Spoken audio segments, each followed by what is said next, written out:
With E3 2019 recently coming to an end, we realized we have a lot of games that we're excited for, but most of them are coming out for the Nintendo Switch. Now, I'm somebody that owns an Xbox One, PS4, Nintendo Switch, and we have the Xbox Scarlet coming out holiday 2020. So with all of this, we figured we'd dedicate an entire podcast episode to reacting about the games that we want to play in 2019, but at the same time, figuring out how excited we are for 2020. We're going to be doing that right now on A Cast to the Past, where this is a two-man show because Keith is having some unfortunate computer problems, so we hope that he manages to fix those pretty soon because they're pretty bad. But my name is Juan Velas, and I am not a one-man gang because from Boston, Massachusetts, the man that out of the three of us, I feel like you should be the most excited post E3, right? Mr. Ryan McNulty. I would say that's probably a good guess, because I only have a Nintendo Switch, and sure, there's a PS4, there's an Xbox One technically in my house. I do not own them, but I still found myself really only caring mostly about what was coming out for Nintendo, and they had a great showing, so I'm super excited. So generally speaking, what did you think about post E3? Because I know that for you, it really was the Nintendo Switch that kind of pulled you back into this, and maybe even Breath of the Wild, because I think you first played that on the Wii U. But having come off E3, knowing what's coming out there, generally speaking, how excited are you for modern or future releases? I mean, with only owning a Switch, like I said, the lineup is super strong. I'm excited for Animal Crossing. I know that's coming out in a year. We got Pokemon coming out. We've already known about Link's Awakening, but we got a little bit more detail on that. And then I wasn't even expecting, because of course we got Link's Awakening, I wasn't expecting any news on a sequel or the next big Zelda game. But I was in the back of my mind hoping we'd get a little bit something, so they delivered on exactly what I could have possibly hoped for, and that was like, just give us a hint. We know it's a couple years away, most likely. They gave us probably more than most people expected. Oh, definitely. Like, if you look at the very first thing they released for Breath of the Wild way back when, I think we didn't get quite as much meat to really chew on as we did with this. Like, this is enough for people to speculate for an entire year, and I'm very surprised at what people have been able to deduce from the, small trailer that we got. So because I think that naturally our conversation is going to gear towards the Switch, I'd say let's focus on the non-Switch announcements first. And everybody watching and listening, feel free to go to social media, A Cast of the Past on Twitter, and let us know which are some of the games that you're really looking forward to 2019, 2020. First up, and a lot of these, they have a common theme. I do think that Breath of the Wild, more so than the sequel, that inspired a lot of games, because I have here two games that I'm excited for. One of them I actually already played, which is called Tunic. Now, I don't know if you've seen this game, Ryan, but it definitely reminds you of A Link to the Past. It's a top-down game where it features a fox, and this is going to be coming out on Xbox and the PC. And I actually played this last year at PAX West. Surprisingly enough, we still haven't had the game come out, and as of the recording of this video, we don't even have a release date, but I love the fact that we're getting a lot more adventure-oriented games. I don't know if you've had a chance to at least look at the game, because it's got that top-down view. It's 3D, but it seems to be a little bit cel-shaded, so it's got multiple inspirations across multiple Zelda games, because there's I'm no looking way at that's some not the case. screenshots right now. It does look interesting. I can see the Zelda inspiration even just with the sword and shield that he's holding. Yeah, even the grass. Yeah, it does look very Zelda-like. That isometric view is pretty interesting. It's not like this the same kind of top-down Zelda, so it's definitely a little bit of a different, almost like a Diablo kind of viewpoint, I would say. But it looks like a fun little game. Is this more of is this like a $60 release, or is this more of like a kind of That's off the thing. the There's not a lot of information game about it. I assume not. Yeah. Especially with Xbox Game Pass and stuff like that. I'm a really big fan of that. And for those that are on the fence about maybe supporting Xbox, I'm not a console fanboy. I own everything just so I don't have to deal with that.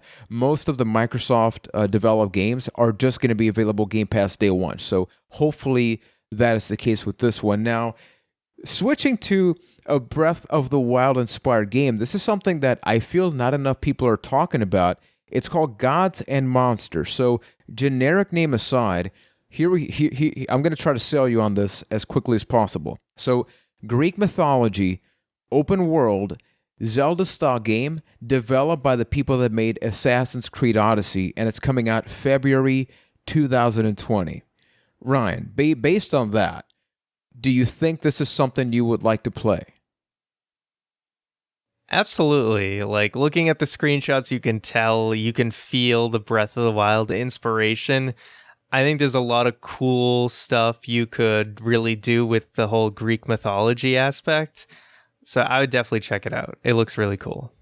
Yeah, and it is crazy just to see how influential Nintendo has been lately. Because this was the case in like the days of the NES and Super Nintendo and N64, but it seems like between GameCube, Wii U, developers just kind of, didn't really take to that. But ever since the recent games, it's like, yeah, everything Nintendo does, we're kind of totally going to do that, but just a little bit different. Yeah, you could do a lot with a really cool Medusa boss fight. Yeah. And better than like those stupid Castlevania Medusa heads. Like you could do better than that. So we're going to be moving on now to some PS4 stuff, and some of these are multiplat, but the first one, this game is actually coming out this year, although knock on wood, Death Stranding from one Hideo Kojima. Now, this is where I'm very sad that Keith is not part of this episode, but there's been a lot more things. I can't say information, but there's been things out about this game. There's footage. I still don't know what this is, other than he's explained that the game is trying to establish connections within people, so that's where the baby comes in. So they're trying to link people together, bridging people together. He's trying to really go hard on this topic, but at November 8th, it's gonna be coming up pretty soon.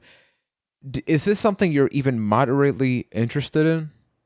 I wasn't too familiar with it, other than Kojima's hell-bent on using Norman Reedus for a video game, right? Wasn't he supposed to be in the Silent Hill game or something? Yep. And they're like, dude, I'm not letting go. I got to get something out of you. We can't get rid of these assets. We have to reuse like his character model and everything. I'd be interested to see what it is. I don't know too much. It seems like you don't know too much because there's just not a lot of details out there. Nobody knows. Yeah. So I don't know how excited I should be. I guess I'll just have to wait and see on that one. Now this is something that when the Square Enix press conference happened, and I do have, quick plug, a personal YouTube channel, youtube.com/PlayerJuan, where I went into much deeper detail about this one. The Final Fantasy VII Remake. It finally has a release date. Came out just before E3. It's going to be launching March 3rd, 2020. Now, it's going to be a long time before we get the full Final Fantasy VII game, because this is only getting up to Midgar. So this is only the beginning area, so it's going to be about 30 years before we play the full remake here. But I love so many things about this game, because the original games were turn-based, and I didn't want that, because I'm a firm believer that if you're just going to make something look prettier but play the same, don't even bother. There's emulation for that. So I love the fact that we're still getting the same story and the same world, but they went for a more action-focused system that does seem to still play tribute to the older ones. And in contrast to the Sonic the Hedgehog movie and everything else that's coming out now that people are hating, it seems like most people are actually really excited for the changes that they made. I don't know how big of a Final Fantasy fan you are, but any takeaways based on what you've seen or heard about it? Well, yeah, based on what you've told me, and obviously the visuals look amazing, and this is what Final Fantasy VII fans, I'm sure, have just dreamed about. Given that they did change the gameplay, I was going to ask beforehand, I've downloaded Final Fantasy VII way back in the day. I started a game and didn't even get close to finishing it. I've never finished a Final Fantasy game in my life, but if I'm going to finish one, it should be Final Fantasy VII. So my question was going to be, is it worth it for me to go out, finally finish Final Fantasy VII for PS1, and then eventually play this if I enjoy it? Should I just wait? Remember that this years. That's the thing. Remember that this is going to be only going up to Midgar. So I think it would be cool to see your perspective on the actual story, even if you just like kind of chunk through it, because it does seem like they're adding a lot more detail. Like without going into spoilers, there are certain characters in the initial part of the game that it seems like they always wanted to do more with, but they just didn't. And even in the trailer, you could get the sense that hey, because they're only staying in Midgar, they're actually going to flesh that out. And I love that. So not only are you getting different gameplay, you may actually be getting a somewhat better story. But there's actually a version on the PS4. You can actually fast forward through the game. You can actually turn that on. So if you're walking around, you kind of want to speed it up. You could just also use an emulator, realistically, but that's an option there. But Final Fantasy VII Remake, everybody listening and watching, please let us know what you think about it, because I cannot wait for that. Now, moving on to Cyberpunk 2077, coming out April 16th, 2020. Keanu Reeves is in it, but I feel like that's almost just become a meme. But any takeaways about the actual game? Massive open world game. It's not like we've seen a ton of gameplay, but we've seen a lot of the style of the game. What do you think about that? Well, that's what I was going to ask you, because everything I've seen has been really impressive visuals, but I don't really know too much about what is the actual game itself. Do we have any details on that? So it definitely has that obviously cyberpunk theme, not just because it's in the name. I don't know too much about the story, because for me, I feel like this is going to be one of those games that I watch a lot of gameplay of, that maybe I play the initial parts of it, but when it comes to companies like CD Projekt Red, I played Witcher 1 back when it came out, and I tried playing the second one, but as a modern gamer, my ideal playtime for games tends to be like 10 to 20 hours at most, and these are games that just eat up your time like something crazy. So it's like this frustrating thing of, I have no doubt this game is going to be amazing. I mean, you got Keanu Reeves, you got tons of stuff, but I feel like I'm okay. I feel like I don't need to just buy into the hype. Is it going to be like GTA? Is it going to be an FPS? Like, I don't know. That's what I'm wondering. Yeah, like I mentioned, I personally haven't looked too much information to it, because I'm interested in the world, but as far as I know, it is going to be semi-first-person world. It's going to be an open-world game, so you can kind of get an idea. Plus, anybody that's played the Witcher games or any related games can get a sense of what it is. These are very dense games with a lot of storytelling, with a lot of decision-making, but I don't think I can buy it. Quick side, since you mentioned The Witcher, I'm sure the optimal experience for Witcher 3 is going to be on the Nintendo Switch, right? Oh, yeah. Man. the fact that's even coming out on the Switch, though, I'm super curious. Yeah. I'm super curious to see how that runs. See, that's a scenario where you take a really large game and you put it in a handheld, console hybrid.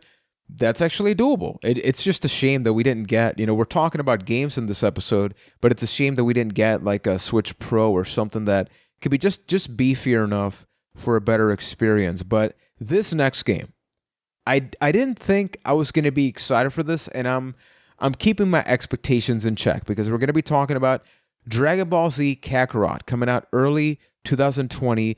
This was the game, the action RPG project that was rumored for a while, third-person action, and some more information has come out about this game. To summarize, it is focused on Kakarot, aka Goku's story specifically, and I even, before this podcast, I read up on the fact that they want it to be an authentic experience as opposed to the fighting games, because in the fighting games, they said that, hey, look, Yamcha and Goku, they got to be just as strong. They got to play differently, but it's just not feasible as a video game to have one guy be so OP over the other one. But we know in the story, going back to the basics with Raditz, if it weren't for Piccolo, Goku could not have beaten Raditz, even if it cost his own life. So they definitely seem to want to play into the fact that when you're underpowered, you're going to feel underpowered. So I'm not sure how that's going to play out, although I think games like Dark Souls definitely opened Pandora's box of games being very punishing but being very rewarding. And if they combine that with the Dragon Ball Z world, and this game looks beautiful, I'm pretty hyped up about playing Goku's story for like the 38th time. Yeah. It's interesting. I got to admit, when I saw it, I was kind of like, yeah, I'm not super impressed. Like, will you show me something different than basically Budokai Tenkaichi 3, which did this kind of fighting style, but had a million characters in it. And I don't think all the games that they've tried to emulate that game have really done it any better, but it seems like they're trying something a little bit different. So I'm definitely curious. This is absolutely like a wait and see, and probably wait till it goes on discount or something and then check it out. It's definitely something I wouldn't be like immediately rushing to get, because they've done so many Dragon Ball Z games that they're going to have to really go above and beyond to even get me to want to purchase it. So we'll be talking about that, I feel, as we get closer to release, and we eventually got to talk about Dragon Ball Z as a whole. We've done a disservice to that series. And the last one before we get to talking about Nintendo Switch stuff, Marvel's Avengers, which was met with a very, very mixed response, and I feel like that's only getting more sour and sour after we saw the character selection, and that the game is going to be split into two different ways. So we have the single-player story, which focuses on the primary Avengers, except a couple of the ones that people are like, hey, how come you don't get to play as those? But we did get to see Ant-Man and other people, which lets you know, like, at least they are in the world, but it feels like this game is going to be more of a God of War. Talking about the more recent God of War, it's going to be a linear experience, and then you are going to have a multiplayer component online, but they said that the characters are going to be free, but apparently it is going to have microtransactions. People definitely at first were like, yeah, finally, but then the graphics, it seems like they're trying to strive for way too much realism, and the fact that they don't resemble the MCU actors for obvious reasons, for likenesses and things like that. But what are your first impressions about this game that we still don't know too much about, other than expectations were definitely very high for it? So is this going to be similar to like the Ultimate Alliance No, games, no, or is it not at totally all. different? Not at all. Okay. This is going to be strictly single player.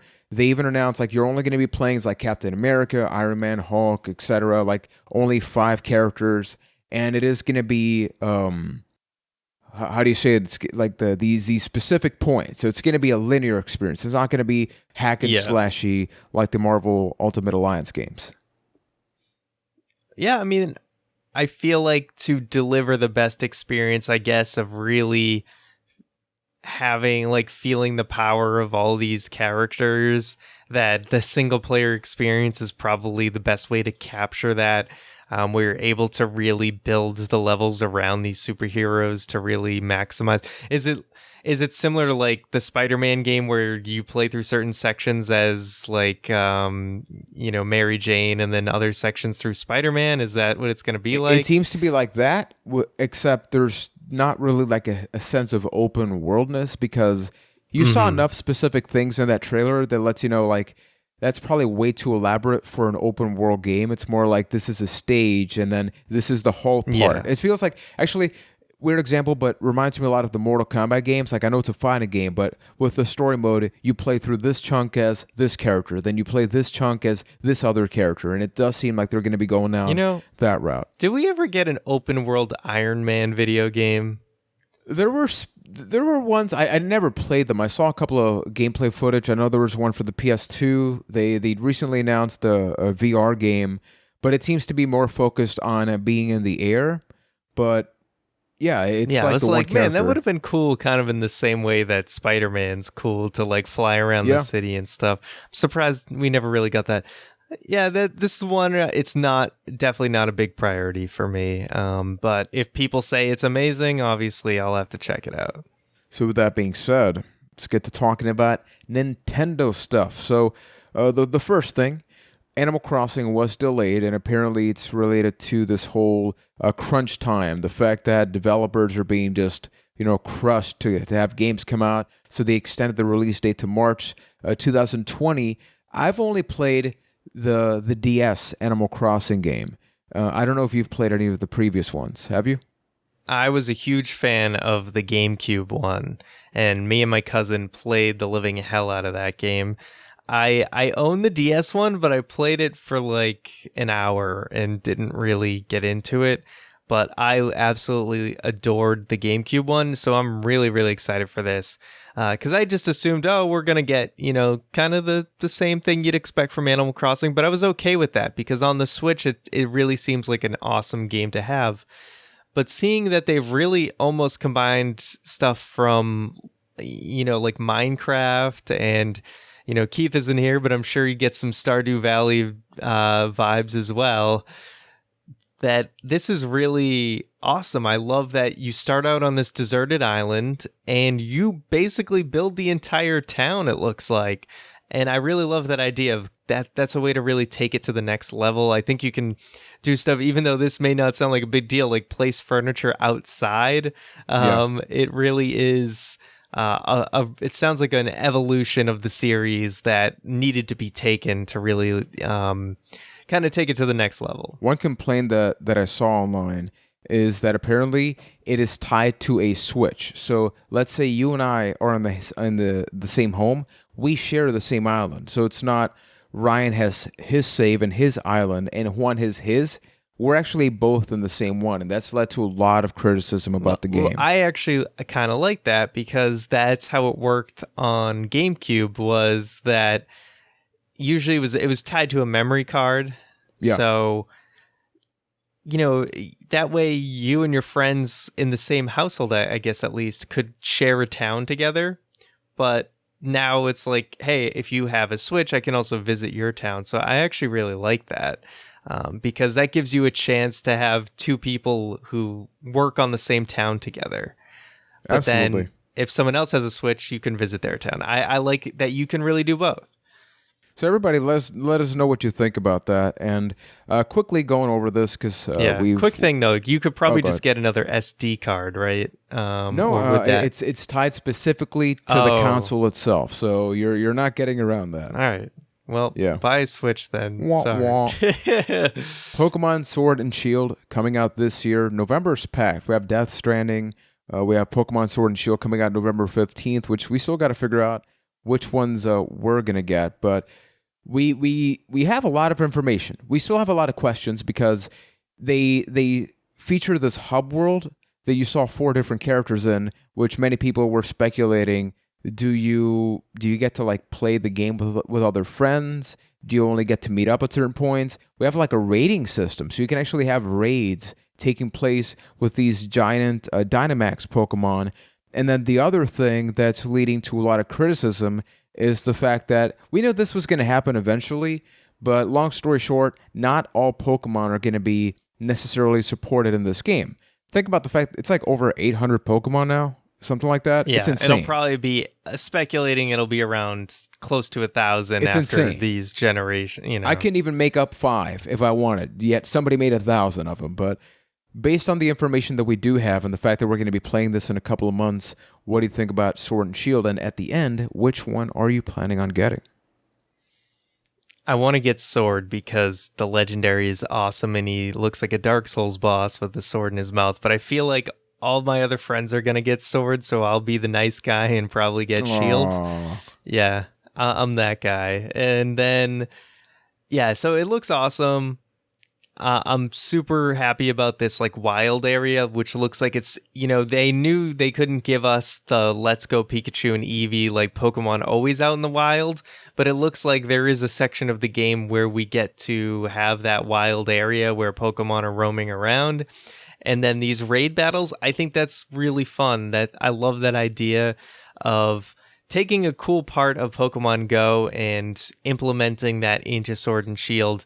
And then it looks like this Dynamaxing thing is also just going to be a part of the normal game, similar to how we had Mega Battles and they had Z moves in some of the more recent games. This seems like the gimmick for this game.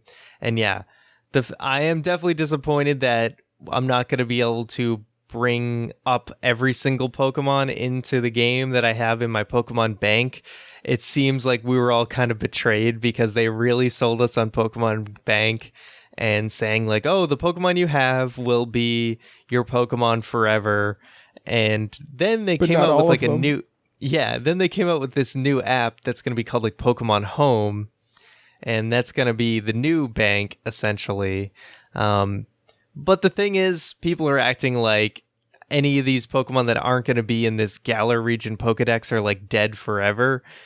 There'll be another Pokemon console game. So whether it's Sword and Shield 2 or whatever the hell they come out with, just because like Machop, although he'll probably be in it, just because he isn't in Sword and Shield, then it doesn't mean he wouldn't be in Sword and Shield 2. And I'm actually pretty sure Machop is in the game because I think I saw him, but you know what I'm saying. Yeah. In my case, eventually there. It's just a lot of 3D models to make. It's just that in my case, I really wanted to like Pokemon Let's Go, and I liked most of it, but the whole capture thing really turned me off. I was bored by it. It wasn't a mechanic that I disliked. I got really bored at the fact that here's a Pokemon looking at me like an idiot, and then I'm just going to throw the Pokeball, and then I got to capture a lot, so then I can let some go to get some items. That was definitely the downside to the Let's Go, was the motion controls. I think everything else was pretty fun. Yeah, I liked everything else.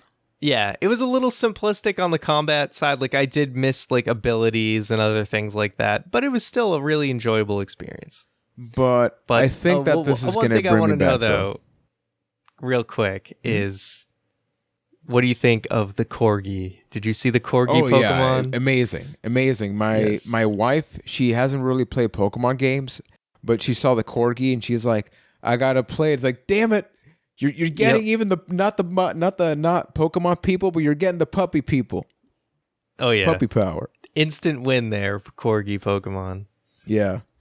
So let's just kick it off, or finish it, I should say, with the 1-2 Zelda combo. First talking about Link's Awakening coming out September 20th.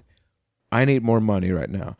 But that's going to be coming out just a couple of days after my birthday. I have to quickly say that we've talked about a lot behind the scenes, about this game and whether we're going to review this one, maybe the other one. In 2 weeks' time, as of this episode, we will be doing a State of the Cast episode, so be on the lookout for that. It'll be featuring Ryan and yours truly talking about just the future of the podcast. We're really excited about that, but the more that I see about this game, I feel like the initial skepticism I had about the graphics went away the more that I saw about this game, and now I'm like, I'm fully ready for this.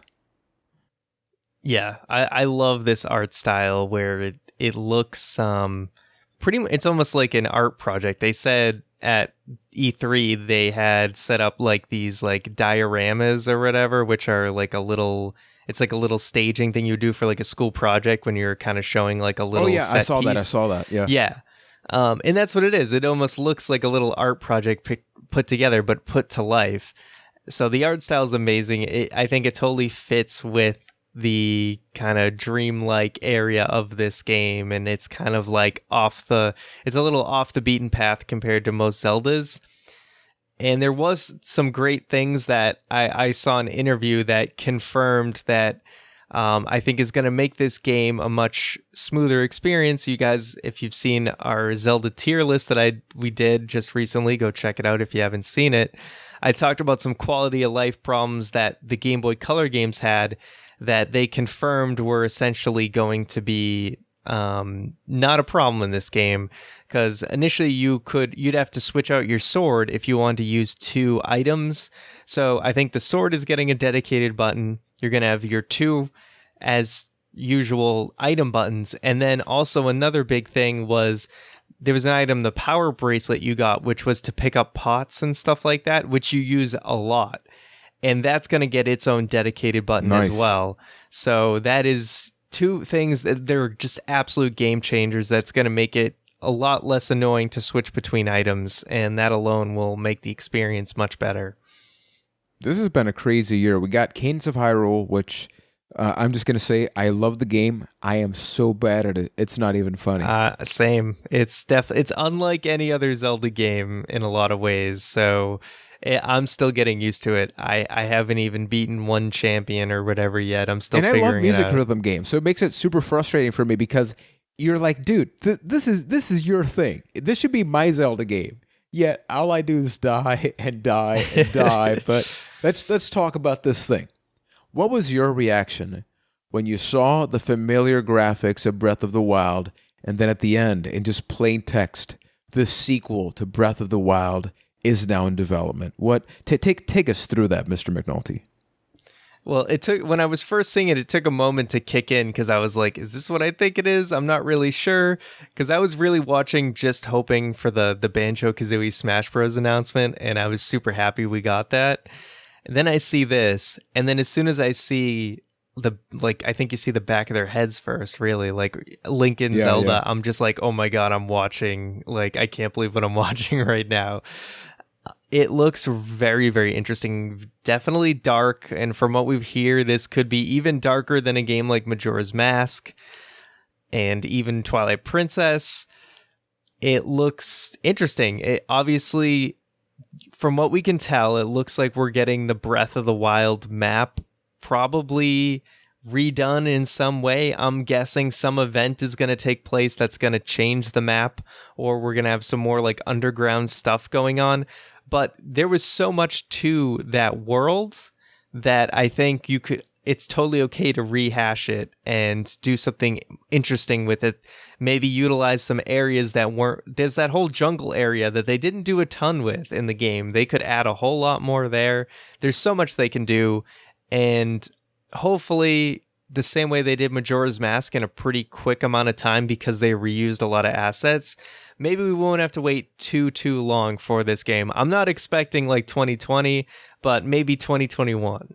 I fully expect this game to be bundled alongside a new Switch, whether it be a Pro, Pocket, whatever the hell. But if you want a brand new batch of Switch owners, like, this is exactly how you do it.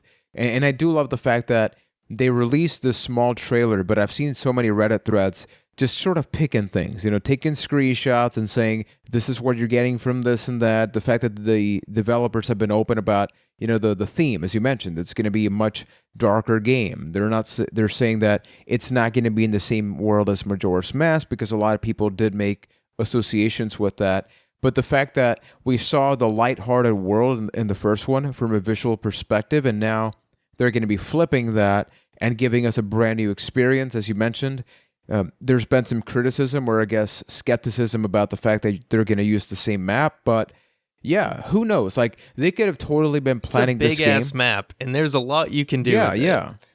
And the world's changed. This wouldn't be the first game that takes the same place but makes it work. And I feel like after Breath of the Wild, if there's anybody that you're like, let's give them a shot, let's give them a chance to try something, it's Nintendo. Plus, we're getting Link's Awakening. We're getting the Breath of the Wild sequel. We got Cadence of Hyrule. So they're definitely doing something right. Hyrule Warriors can be included into that bunch of just, they're taking the Zelda world and just doing all sorts of great things with it. So I think that this is not going to be the last thing that we do. Maybe we eventually get Wind Waker HD on the Switch. I recently got a Wii U, and I would love for us to maybe early next year or something talk about Wind Waker, because realistically, dude, I'm real.